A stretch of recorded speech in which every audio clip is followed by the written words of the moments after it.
Welcome to the Fantasy Champions Fantasy Football Podcast. Here's your host, Morgan Colby and Rick Lemon.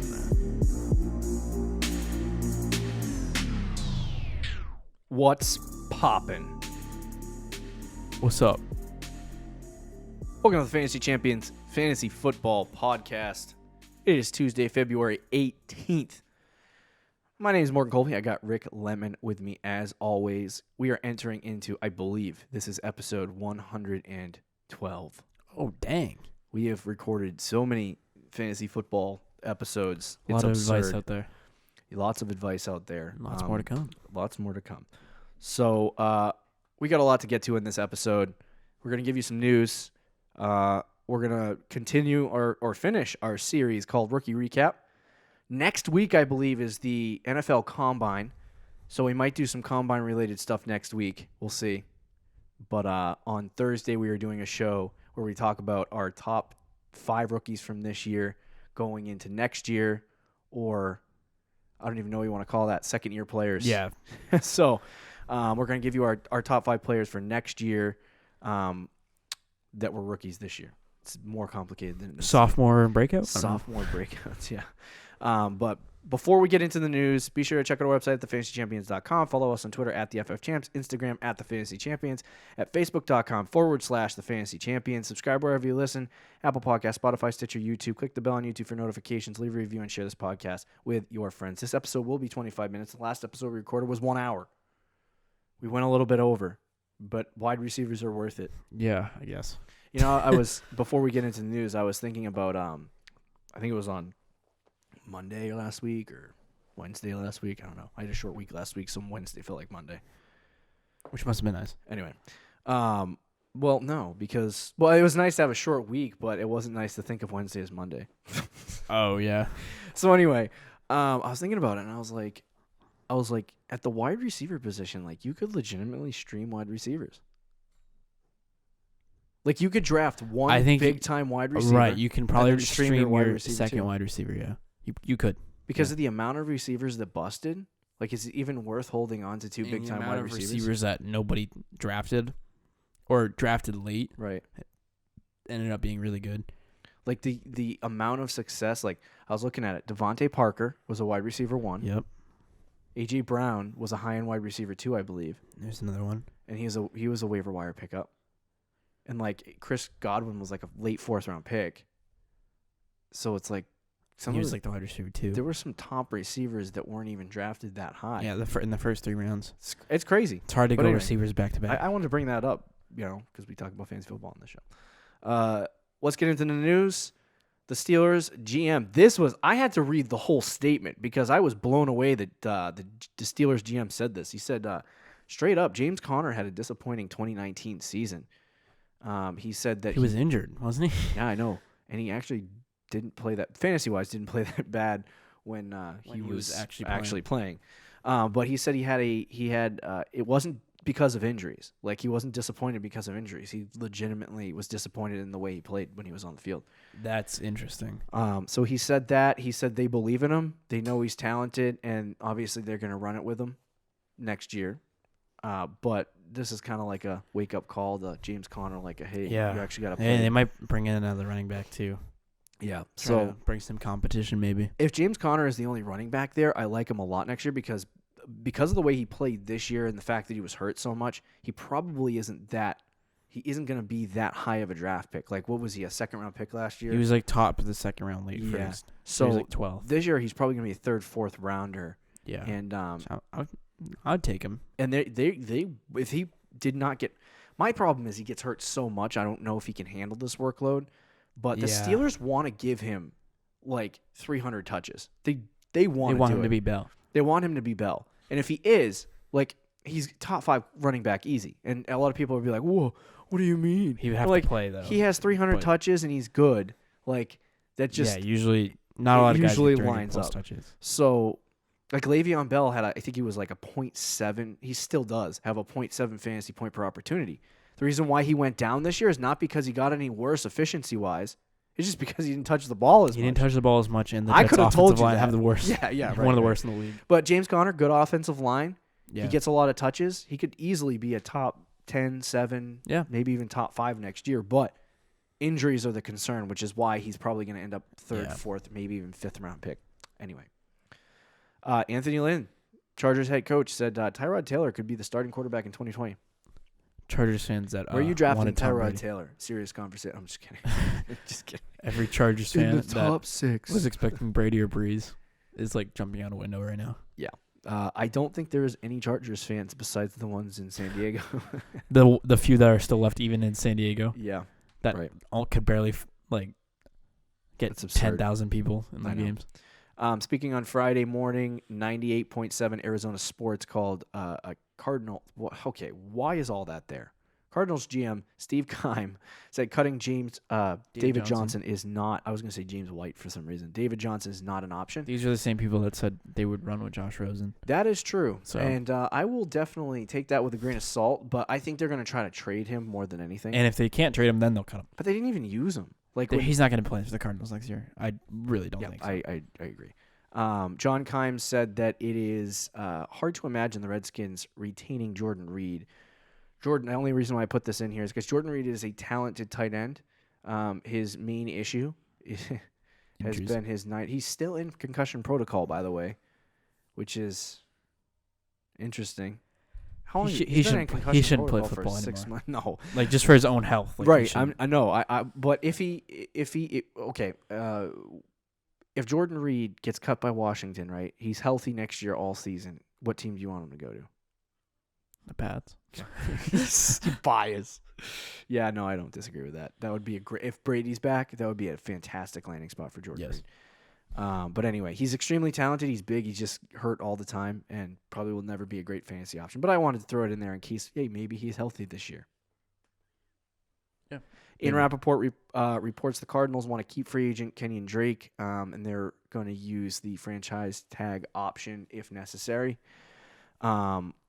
So they're probably going to try to run with him as the starter. Yep, that's what I was going to think. I don't know if this guy has any relation to Larry Fitzgerald in the NFL. Yes, this is his father. It really is? Yes. He's a sports report? Yep. Okay, all right. I saw Larry Fitzgerald I saw this Sr. report. That's why I know. I was trying to figure out where I was going through my notes, and I had extra Tom Brady news I wanted to add in, and I was trying to find where the Tom Brady news was in the notes that we already had.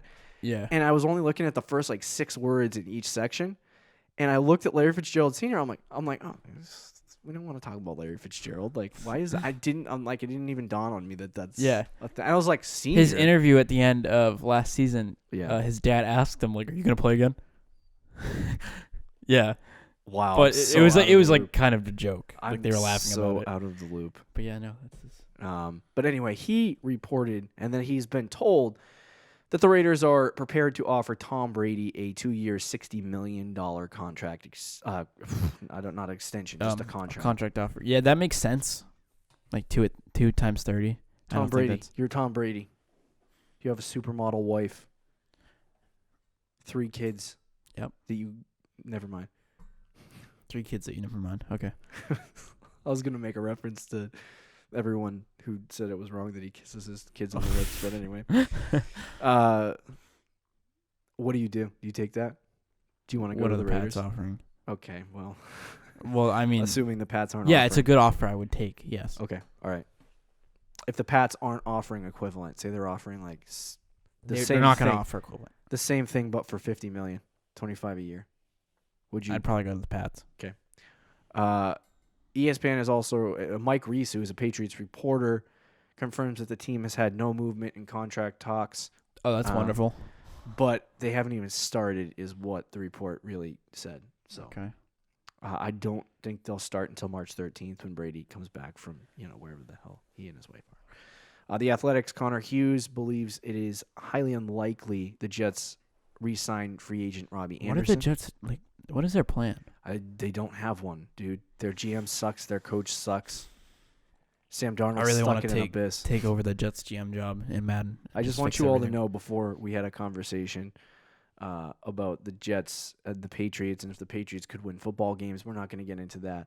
But Rick did say that he likes the Jets roster more than he likes New England. Okay, roster. that is including that is including their draft pick as well. Okay, but And that's really taking Tom Brady off the New England Patriots. Well, if the Jets draft an offensive lineman who's good, yeah, I think they had to re-sign Robbie Anderson and keep Le'Veon Bell. I think he's starting to realize he sounds crazy by saying the Jets. I do sound crazy, but I just love the Jets team. I just think they have the worst coach and worst GM in the league. It's true. Bruce Arians said the Bucs have yet to make a decision on Jameis Winston. The Florida Times Union suggests that the Jaguars aren't a lock to pick up Leonard Fournette's fifth-year option. Interesting. That is interesting. Is that this year? Or does he have another year with Jacksonville before the fifth-year option? Would that make... No. He's got... I think this is going into his fourth year. So okay, it would be because I was going to say, do we have another friggin' free agent? No. It would be the following year. Okay. All right. Miami Herald suggests that the Dolphins would prefer Oregon's quarterback Justin Herbert to Alabama's quarterback Tua. That's weird. Can somebody People have been down on Tua. How do I say his last name? I want to say his full name, but I don't know how to say it. You're asking the wrong person. Okay, all right. With the 5th overall pick in April's draft, so it's either Tua or Justin Herbert. I would probably take Tua. Yeah, I would take Tua too. A lot of people are so very stupid. down on Tua, man. We keep making fun of the Dolphins for making these stupid decisions, but you know what? What? Sometimes they work out. I don't think Tua. Yeah, sure. Sometimes. Sometimes it rains outside when the weather says it's not supposed to. I'm still going to believe the weather report. Oh, boy. What is that thing when they say you swing a bat enough times, you'll hit the ball? I don't know. I don't know. I can't remember the But that is true. If you swing the bat 300 times, you're probably going to at least hit the ball once. Yeah. ESPN's Jeremy. Oh, I'm sorry. I skipped some news. Jets reporter Rich Simony. Don't know how to say your name, buddy.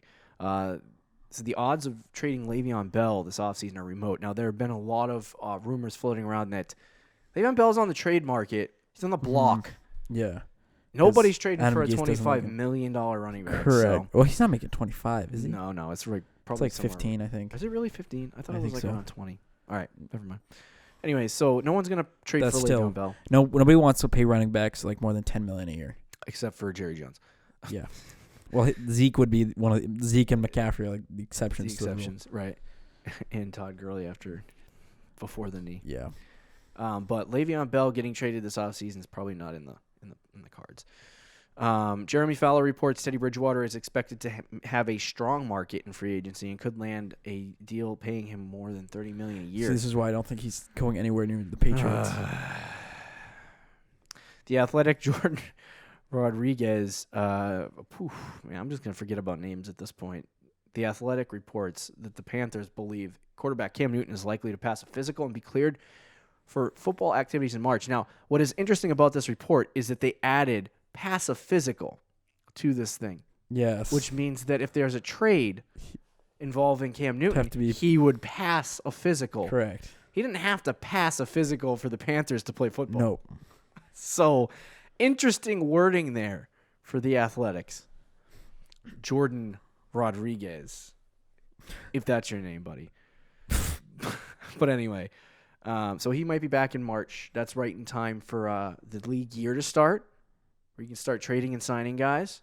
So we'll keep an eye on Cam Newton this offseason and give you the news as it happens. Drew Brees announced via his Instagram today that he'll return to the Saints in 2020. Is that exciting for you? Not exciting? Does that make Michael Thomas a top 5 pick in this year's fantasy drafts? It might. That's such a mistake. ESPN's Jeremy Fowler also reporting that free agent Kareem Hunt expects to remain with the Browns. I don't know why he wouldn't. I think the market's so large right now for running backs. Like, there's so many of them available. That stinks for Nick Chubb fans. Well, he was a top 6 running back, right, last year.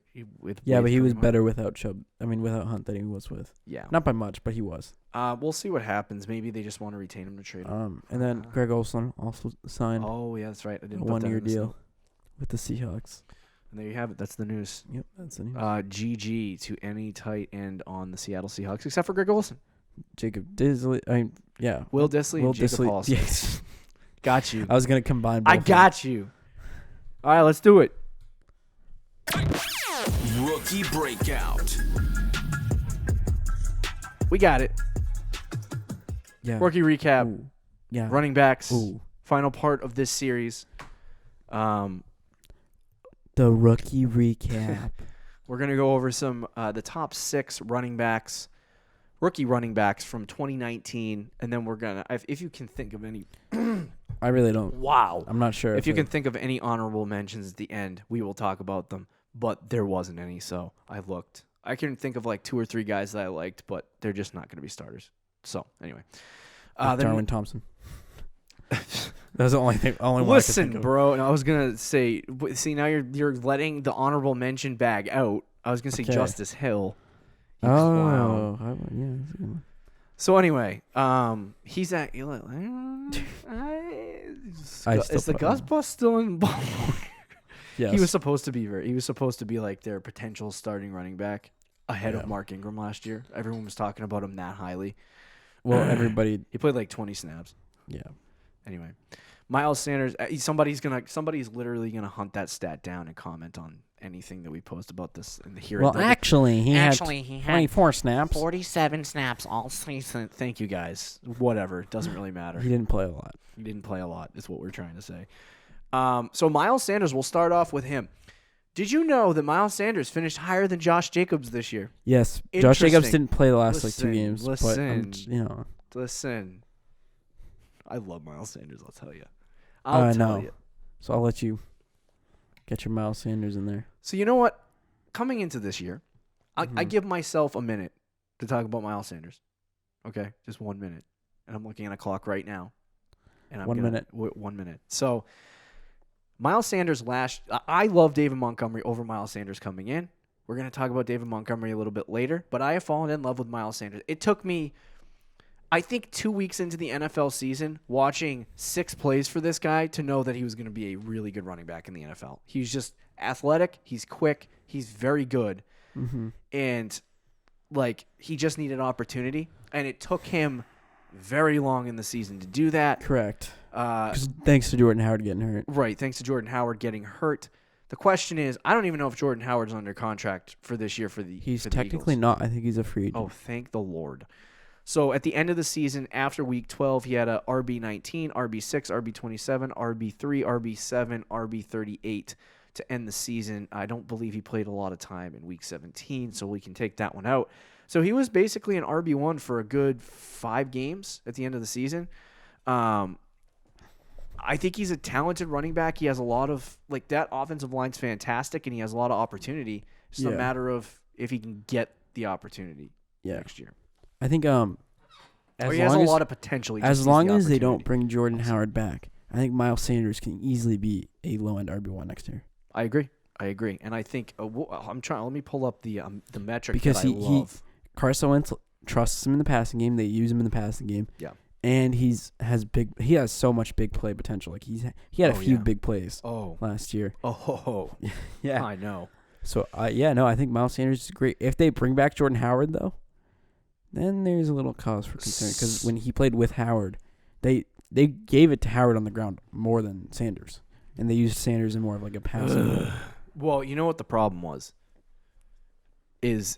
Miles Sanders probably would have been significantly better last year in the early half of the season had he been given the opportunity in the red zone, which Yeah, is that's what I'm separation. saying. Right. But if Jordan Howard, and the only reason why he was ever given that opportunity in the first place was because Howard got hurt. Right. He had, in PPR, he had 0.9 fantasy points per opportunity, which is exciting. That's good. Good stuff.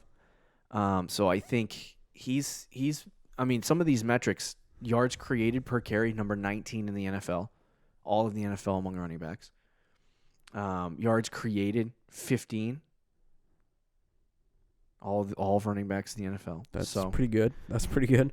He's just very juke rate number 5 in the NFL, 32.8%. Ooh, I like these advanced analytics. Some of these advanced analytics are giving you a clearer picture of what Miles Sanders can do. He had a total of 800 rushing yards and 500 receiving yards as a backup running back. To Howard, for half the season. So He was number 7 among running backs in receiving yards For the whole year? for the whole year.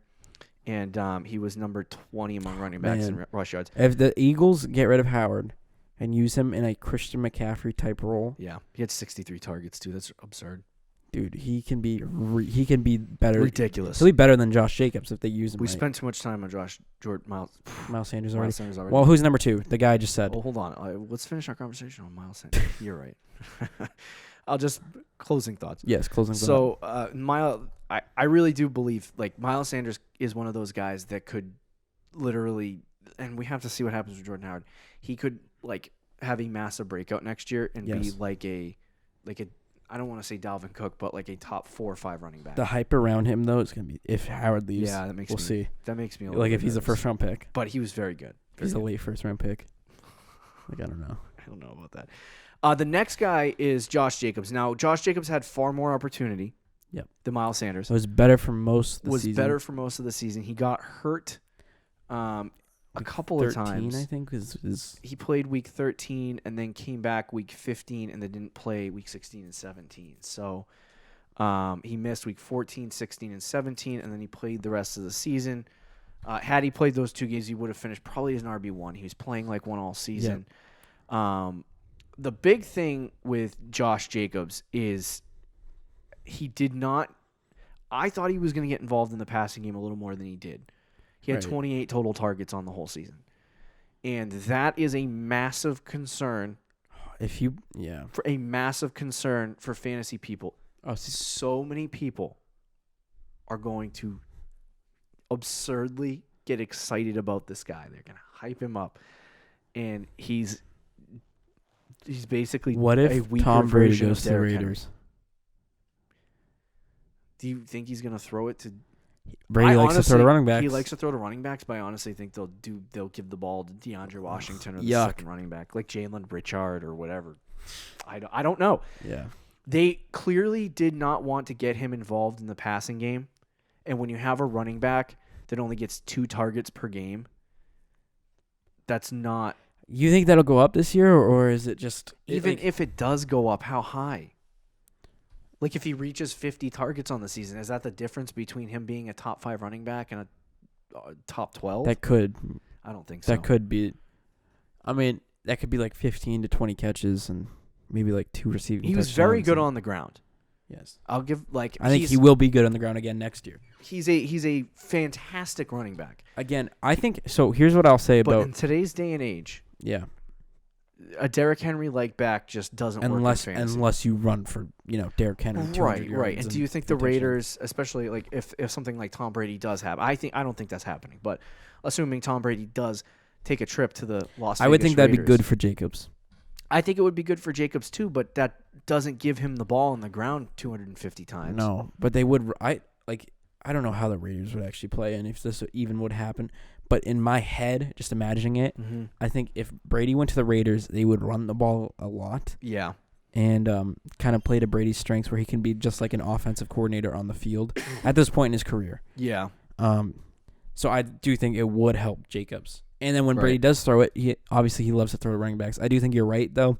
They would probably use like Washington and the other guy. Get shafted. Yeah. He had 0.7 fantasy points per opportunity. The reason why is because of the lack of opportunity in the passing game. Right. And I think you see that he's just not as efficient as a running back as you would want. And I think that he's obviously going to be the clear-cut like workhorse back in that system. I don't know that he's going to see a massive increase in target share. It might be, I would say 40 to 50 targets is safe. Yeah, I like him and Sanders going into next year, but I think you can make the argument Jacobs has the higher floor, but Miles Sanders definitely has the higher ceiling. No, I agree with that. For I next do with year. that. Yeah, Miles Sanders has the potential in fantasy football. Just because of how much he's explode. used in the passing game versus Josh Jacobs. That's the only difference. We're not predicting that yet. We'll see as the offseason goes along. Right. But he has the better opportunity to explode and be a really good running back as opposed to, like you said, Josh Jacobs. Fantasy football is just such a, like, everyone loves Derrick Henry right now. We'll probably talk about Derrick Henry all offseason because I have some kind of absurd obsession with Derrick Henry. Yes, you do. So, but Derrick Henry, everyone loves him right now. He had those big playoff games. He was a monster. but they're forgetting the weeks where he had 70 rushing yards and no touchdowns, which was a lot. And that is a very similar, like, I'm not saying he's a good comp to, like, Josh Jacobs. No, I get what you're saying. Josh Jacobs is not the size or the physicality. Not the guy that's going like, to catch thing. the ball 60 times, 56 right. times. So it's like, but I think that he'll catch the ball enough to be better than, like, he's going to have, like, if he gets up to 4 targets per game or 3 targets per game, he probably will have that jump. I think he can get 4 targets a game. Yeah. He's a good pass catcher. They just they don't want to, I think, overuse him. Right. So we'll see. But then we also got to see if, like, does John Gruden want to go with one running back? Yeah. Or does he want to go with multiple? Because there were times this year where DeAndre Washington came in and played well, and he liked it. He was like, oh, I want to use both of these guys, and then he did. And so it's like, I don't like that. New NFL, though. New NFL, I don't like, but it's like Josh Jacobs has, like you said, high floor, low ceiling. Yeah. Is there a chance he could be a high-end RB1? Maybe, but I just don't. You look at the high-end RB1. The chances of Miles Sanders getting a high-end RB1 are much higher than Josh Jacobs. Right, and when you look at the high-end RB1s in half PPR, right? You McCaffrey, you pass have catcher. to catch the ball. Aaron Jones, pass catcher. Dalvin Cook, The pass only catcher. exception is Ezekiel Elliott, pass catcher. Austin Eckler, top 5, pass catcher. Right. The only exception was Derrick Henry. Right, but Derrick Henry had games where he ran. Right. Yeah. Right, and so like I just. Like, and that was only based on 16 weeks for anyone who's like, oh my God, week 17, you didn't include it. Whatever, dude. Which would have made Henry like top 3. Yeah. Right. So, because of one absurd week. But that's what I'm literally saying. Like, every year. It's like that's what I'm saying, though. that Josh Jacobs would need to have those absurd Right. games on the ground in order to get and I think he into will. like the top 3 or top 4, which is possible, but I don't think. Well, he'll have a this game or two. was a down year for running backs, too, Sure. by the way. Yeah. So, anyway, I just don't. Like, we sound like we're really down on Josh Jacobs. I like him next year. No, he's going to be a 3rd round pick, probably. Where do you want to draft him? I'd take him in the 3rd round. Okay. That's a safe pick. It's Yeah. like a. Whoa. Shut up, Siri. Wow. It's a safe pick. Siri wants to put her opinion in this, but no thanks. Yeah, no, it is a safe pick. Do you know where he's going right now? I don't. And him compared to Miles I Sanders. should have been prepared, but I didn't. That's okay. Because that is interesting, because who would you take if you, like, let's say Jordan Howard leaves. Yep. Who would you take, Miles Sanders or Josh Jacobs right now? If you have both guys on the board, I you would need a running back. probably want I'm taking to Sanders. take Sanders, Yeah. yeah. I'm taking Sanders. Not that I don't like Jacobs. I don't like think you they're said. both going to be on the board at the same time for you to make that decision, though. Yeah. You think if Howard leaves, Sanders is going to go higher? Like 2nd round? Yeah, probably. Hold on, I'm trying to pull up the So right now, Aaron Jones is a late 2nd round pick.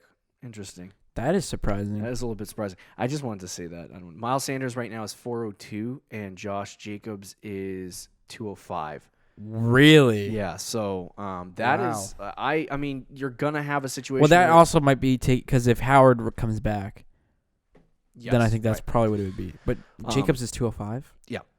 That's a little high. So let's talk about the next guy, David Montgomery. I came into the season. I was sweaty. Dude, I offered Stefon Diggs in and Mark Ingram. You offered me Chris Godwin for him, and I said no. Yeah, you did. So I was like after week 1. Every David Montgomery deal I offered this year in the first 4 weeks of the season, you could go back on and go, you moron. Yeah.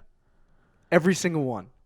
Because I was so bullish on David Montgomery. I was too for a point because I just thought his ceiling was high because of the amount of times that the Bears ran the ball. It was opportunity. Right. He had 242 carries. With opportunity, you also still need to be good. You know who else had 242 carries? Josh Jacobs. Finished 12 spots ahead of him or whatever. That's what I'm saying.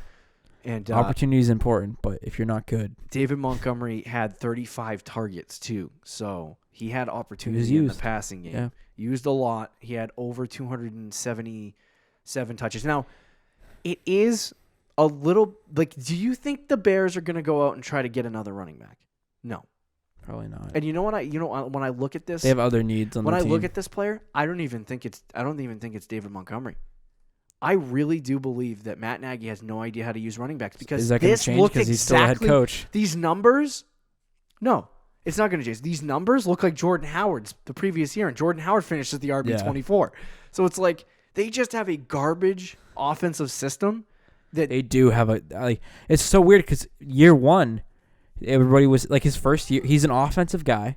And everybody said coming out of year one, like, of how great the offense was, and they made the playoffs. Right. Not that how great the offense was, because it was led by the defense. Really, but like they would like his play calling was fantastic. Yeah, in year one, it was very good. And then it just all of a sudden went. I know for first week. I wonder. Game one, I watched game one, and I was like, "What are you doing?" There was in the middle of the season, I remember quotes coming out of Chicago saying that the offense, like from Matt Nagy, saying that my offense is too complicated. I got to dumb it down. So maybe they tried that, and it just like. No, it's true. Because when you dumb down an offense, it can still be good. The problem is, but not when you have bad players and you dumb down an offense, you're going to get destroyed. The only way you can have a decent offense with bad offensive players is to have a complicated system and you catch the defense off guard. My biggest thing is that it's not really, to me, I don't think it's a complicated like system where it's super like they just ran a lot of like complex reverses and like. I think they made it too complicated. Yeah, probably. Like trying too hard to do things like right. No, yeah. And and this is sometimes it was really stupid. It wasn't like dumbing it down. It was just Matt Nagy overcomplicating the entire situation. He gave Cordell Patterson regularly on 3rd and 1. He tried to be Josh McDaniels. Right. And he regularly gave on 3rd and 1 when you should have David Montgomery in the game to plow the offensive line over. He's a 222-pound running back. You give it to him in close yardage situations. They give it to Cordell Patterson up the middle. It wasn't even I wasn't even at the outside. Yeah.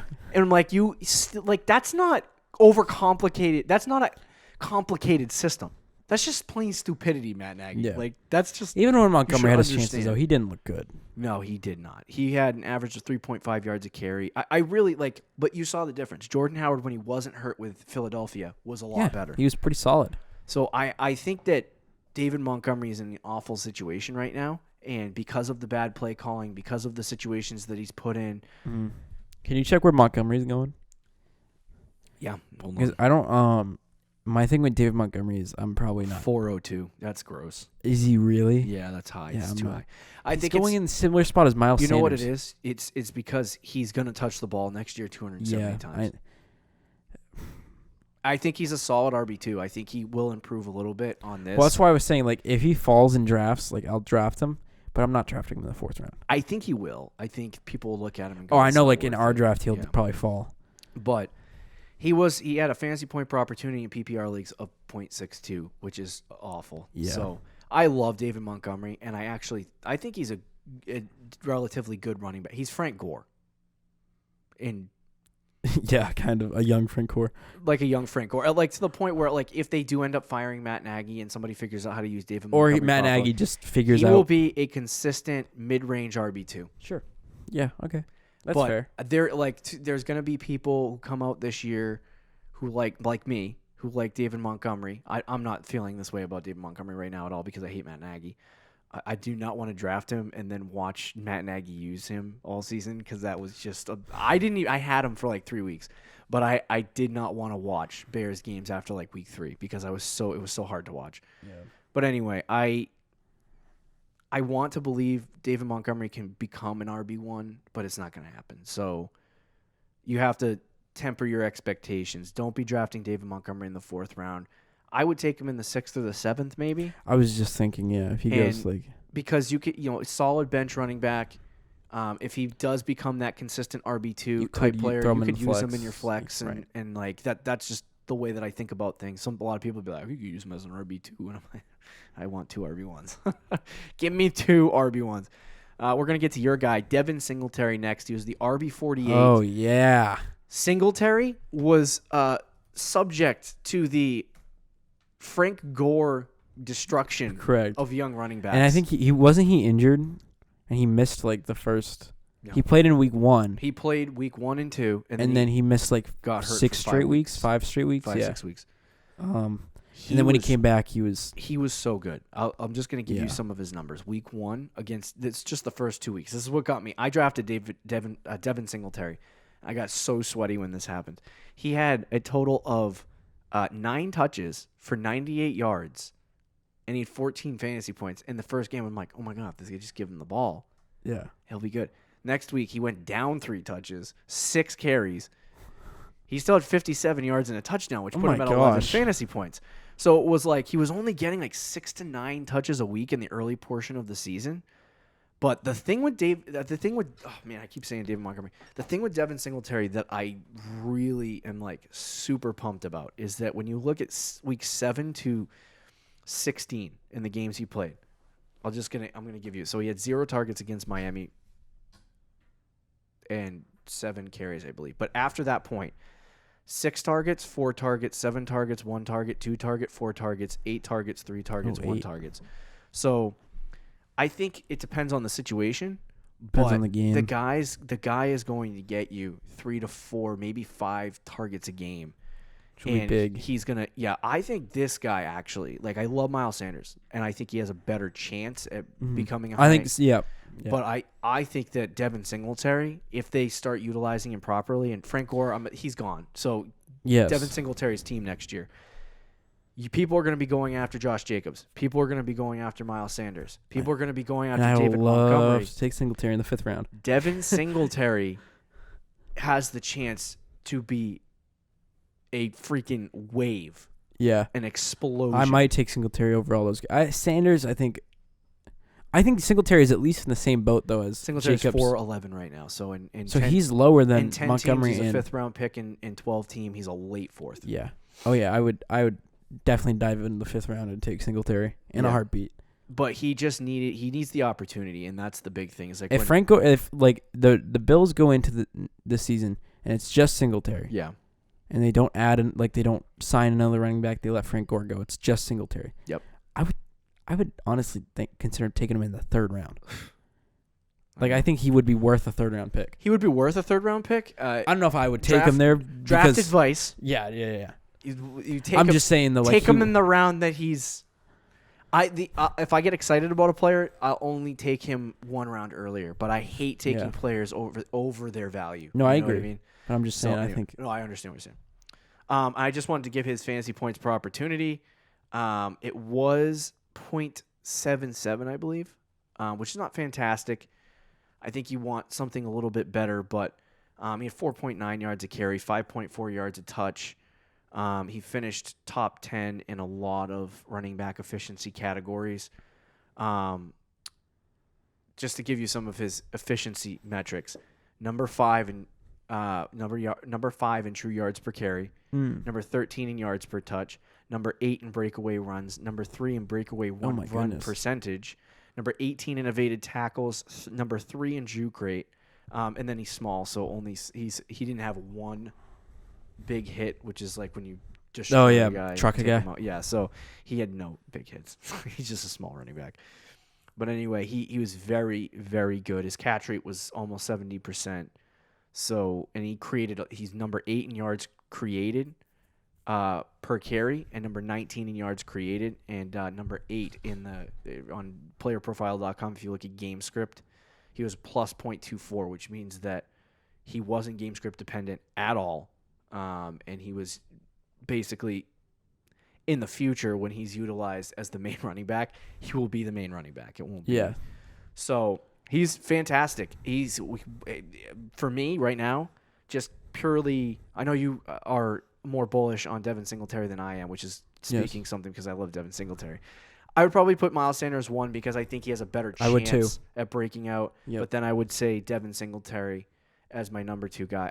Josh Jacobs kind of force of habitly has to be put ahead of these guys just because he's 1st round pick, all that stuff. Like the guy. Right. And in terms of next year for fantasy, like you kind of have to rank him ahead. But I would put Devin Singletary and then he's in the same conversation as those 2 guys, though, I think. Yeah, very close.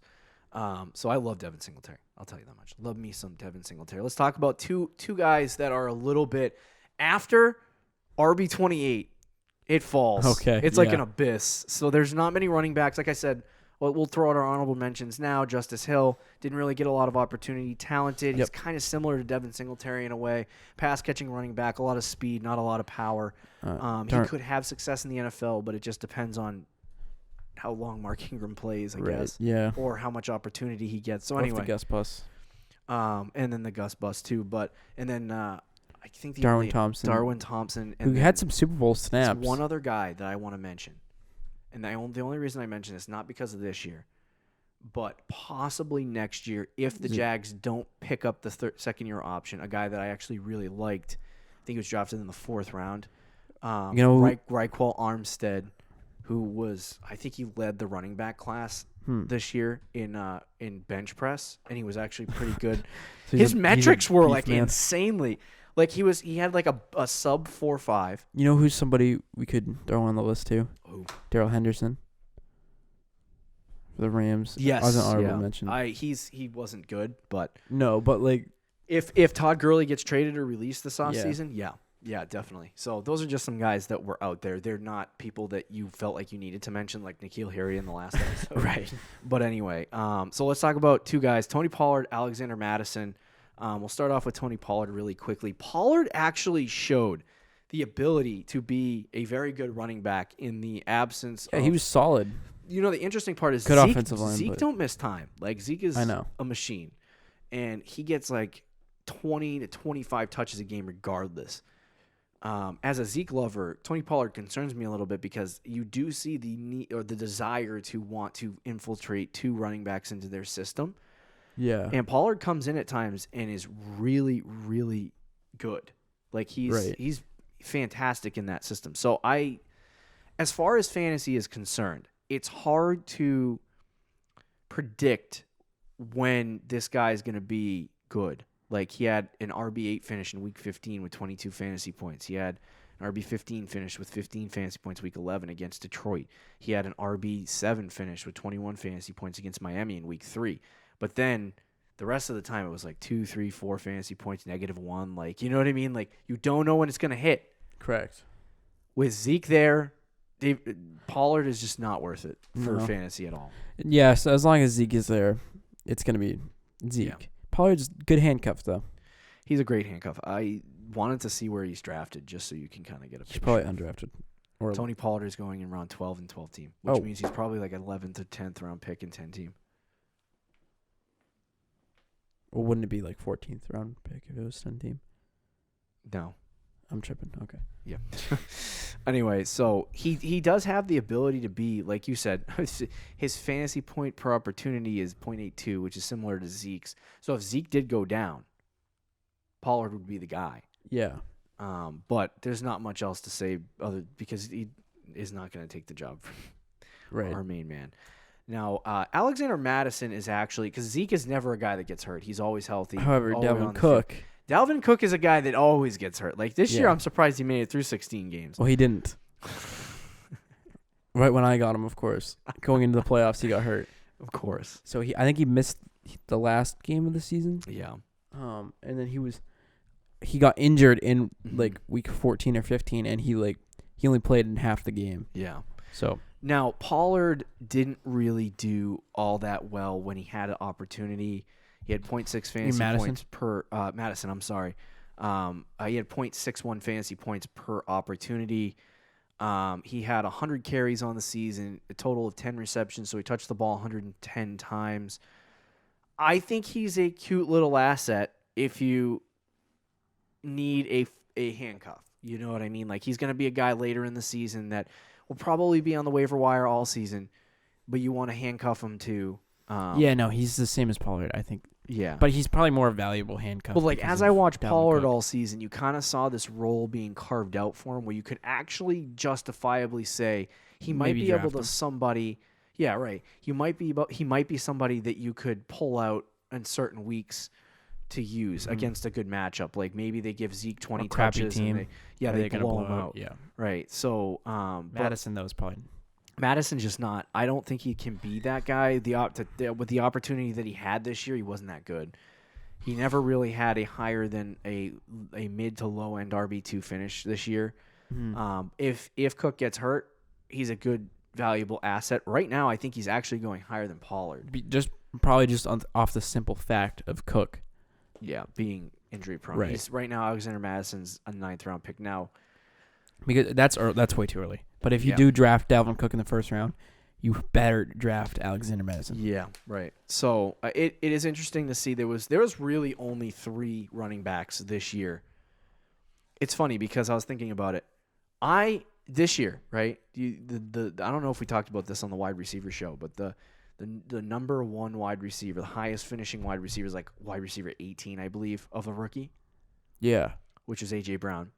And totally not worth, like, you didn't even draft him. He's a waiver wire guy. Right. Yeah.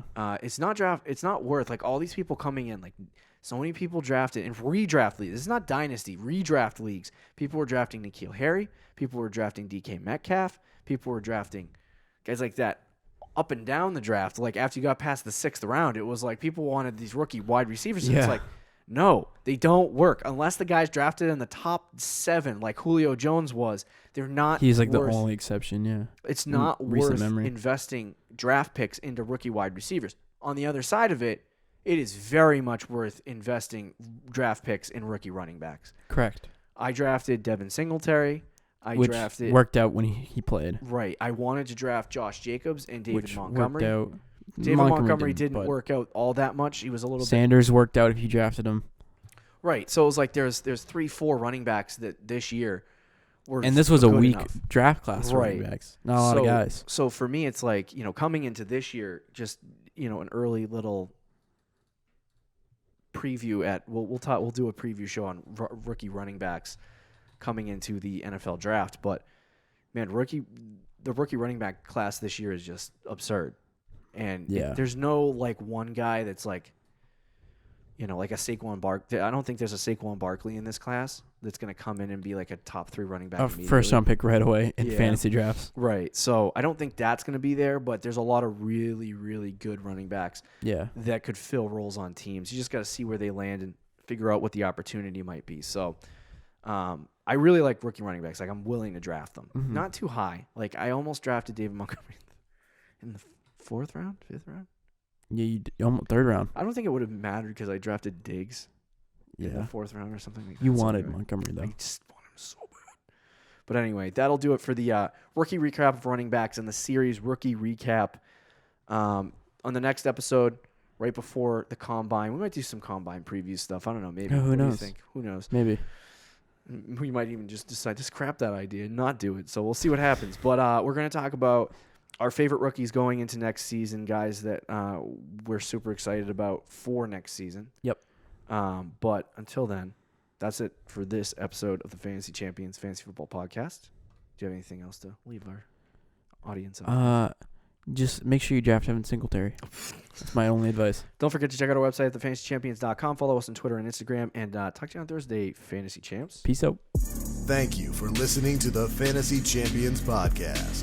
Make sure you subscribe on iTunes and YouTube and follow us on Twitter at the FF Champs.